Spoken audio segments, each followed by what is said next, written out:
Deuxième prise. Double problème. J'ai enregistré la première vidéo. Et au bout de 2 minutes, il y a eu un ralenti, genre un slow-mo qui s'est fait sur tout le reste de la vidéo. Ça a tout cassé. Et en plus, le focus était complètement pété. Parce que j'avais fait un record sur le côté ici. Du coup, ouais, il faut que je retourne à nouveau. Enfin, quand je dis je retourne, que je réenregistre la vidéo que j'avais fait juste il y a 2 minutes. Mais bon, au moins l'image elle sera bien.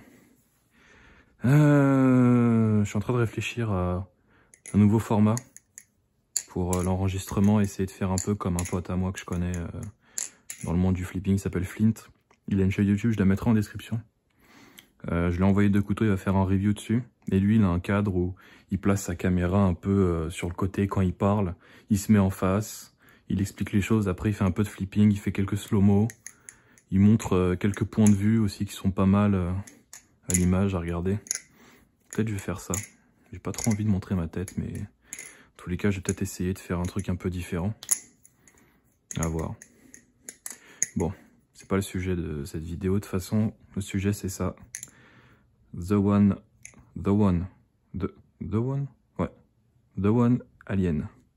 Couteau très bizarre. Pourquoi? À cause de ceci. C'est super fin par rapport à ici. Ça fait très bizarre quand on veut faire du fanning. Moi j'adore faire le fanning, je fais que ça quasiment. Enfin, quasiment non, je fais du rollover, du fanning, je fais d'autres trucs. Mais j'adore faire ça. Rien que ça, c'est mon délire. Et le problème avec ce couteau, c'est le problème qu'on a sur tous les autres couteaux. C'est parce que en fonction de l'équilibre du couteau, ça fait qu'il faut qu'on chope en fait le manche à des endroits différents. Si je veux faire du fanning dessus, je vais pas l'attraper exactement ici. L'attraper un peu plus bas pour que ce soit bien. Parce que si je l'attrape plus haut, ça va être plus compliqué pour moi de le maîtriser. Même par exemple quand je veux faire un stop ici, que je veux le faire basculer de l'autre côté, c'est plus facile quand il est là que quand il est là. C'est physique, c'est comme ça. Ne me demandez pas pourquoi exactement, je saurais pas l'expliquer. Squid Trainer, hein, dans tous les cas, si vous n'avez pas vu l'autre vidéo, c'est le clone. Mais du coup, celui-là, vu qu'il est fin ici, bah en fait, quand j'essaie de le faire plus bas, ça fait très bizarre. Et du coup, il faut vraiment l'attraper en haut. Et bah, ça crée quelques soucis, en fait, au niveau du mouvement. Il faut s'habituer. Il faut le lancer et le relâcher. C'est peut-être pas forcément une mauvaise chose, mais ça change un peu des habitudes. C'est un truc à savoir. Le couteau, très neutre. Extrêmement neutre. Un poil porté sur les manches. L'équilibre est un peu plus sur les manches. Du coup, ça fait que, par exemple, les rollovers, les Chaplin aussi, ils sont pas mal. Mais surtout les rollovers. Des trucs comme ça. Behind the 8 ball et tout. Très agréable, ça le fait tout seul. On n'a même pas besoin de réfléchir pour les faire. Tous les jours, n'importe quelle vitesse. Même lentement, je pense que ça pourrait marcher. Ça fait très longtemps que j'ai pas fait des figures lentes. Parce que quand on est débutant, forcément, on fait des trucs un peu plus lents. On n'a pas l'habitude. Ça marche très bien. Et dès qu'on va accélérer, bah, ça va marcher très bien aussi. Et je pense que c'est aussi à cause de la forme des manches. Je sais pas, il y a un truc qui est vachement agréable dessus. C'est comme les ladders. Alors, attendez. Je crois que c'est comme ça. Oula. Oh, le nul. Oh, le nul, il sait pas faire des ladders. Ouais, j'ai perdu le... Je sais plus que... Je sais pas. Je sais pas. Mais tout à l'heure, quand j'avais fait la vidéo, j'avais réussi à faire des ladders de manière plutôt simple. Mais en fait, le fait qu'ici, ça soit... C'est lisse, donc ça glisse un peu de temps en temps. Mais le fait qu'ici, ça soit plus plat qu'ici, on a tendance à avoir plus de facilité à l'arrêter, en fait, quand on fait le ladder. Moi, je sais pas le faire. Hein. Alors, peut-être parce que j'étais dans le mauvais sens, peut-être comme ça, j'en sais rien. Ouais, voilà, c'est pour ça. Voilà. C'est vachement facile, en fait, à le rattraper, vu que c'est plus plat ici. Plutôt qu'ici, où ça serait... Bon, en fait, ça va encore. Hein. Je sais pas les faire, hein, donc ouais. Mais bon, ça marche très bien. Les aériales, tout seul, ça les fait tous. Comme j'ai dit, les rollovers, ça marche bien. Les Chaplin, ça passe aussi. C'est pas aussi bien que le Chab, mais ça passe vachement bien. Après, certains fans marchent plutôt bien aussi.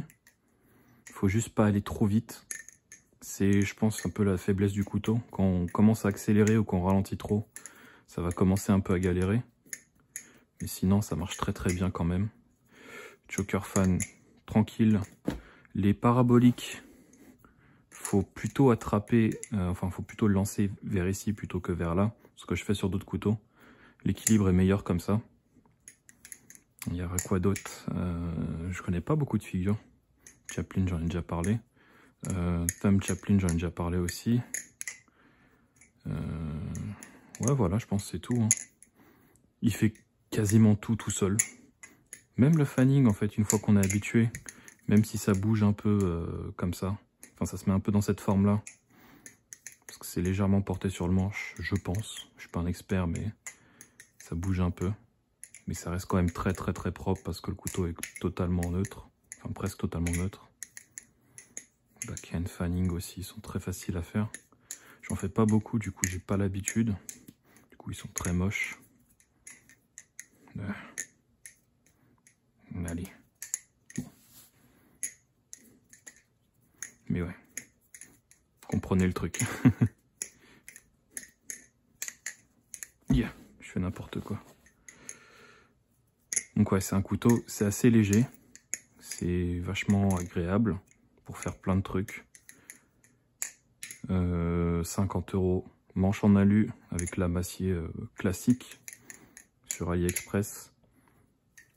Il est tellement bien que certains le comparent. C'est pas que certains le comparent, mais il est tellement bien que certains disent qu'au niveau de la sensation de flipping, c'est similaire au vrai Kraken en forme Tanto. Comme ça, tac, tac, tac, la lame. Alors qu'il vaut 370 € pour nous. Si on l'achète sur Lamia, je crois, ou Blade HQ, je sais pas c'est lequel de site qui le vend. Avec la vraie lame, il n'y a pas la lame d'entraînement au niveau de cet équilibre. Alors que celui-là vaut 50 €. Donc, faites votre choix. Manche bizarre, 50 €. Ou le vrai avec son côté populaire et tout, que tout le monde connaît, 370. Enfin voilà quoi. Qu'est-ce que je pourrais en dire d'autre? À part que les manches sont chelous. Je pense que c'est tout. Hein. J'ai fait le tour à peu près. Ouais. Cette couleur-là, je l'ai demandé. Normalement, elle n'est pas de base sur le site. Je crois que je l'ai acheté sur le store de Paodin. Paodine, je sais pas comment on dit. Vous pouvez demander les couleurs que vous voulez. Je l'ai reçu en un mois, c'était pas une vitesse non plus incroyable.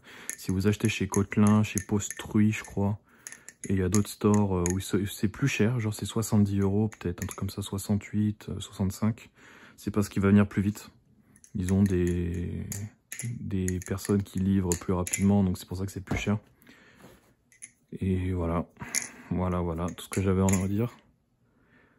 Je pense que j'ai rien oublié. Vis M3.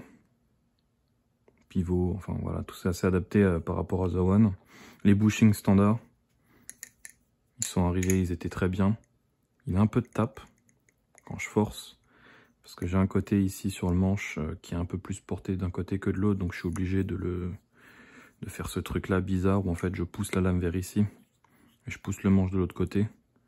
Ça paraît un peu chelou, on dirait que je suis en train d'essayer de le plier, sauf qu'en fait c'est juste parce qu'au niveau des bushings sur le washer, vu que c'est trop poussé d'un côté, en fait ça rééquilibre de l'autre en faisant ça, et du coup le tape disparaît avec le temps, mais il faudrait que je ponce un peu plus les bushings pour que ça le fasse vraiment bien. À part ça, ouais, excellent couteau, excellent, achetez-le. Voilà.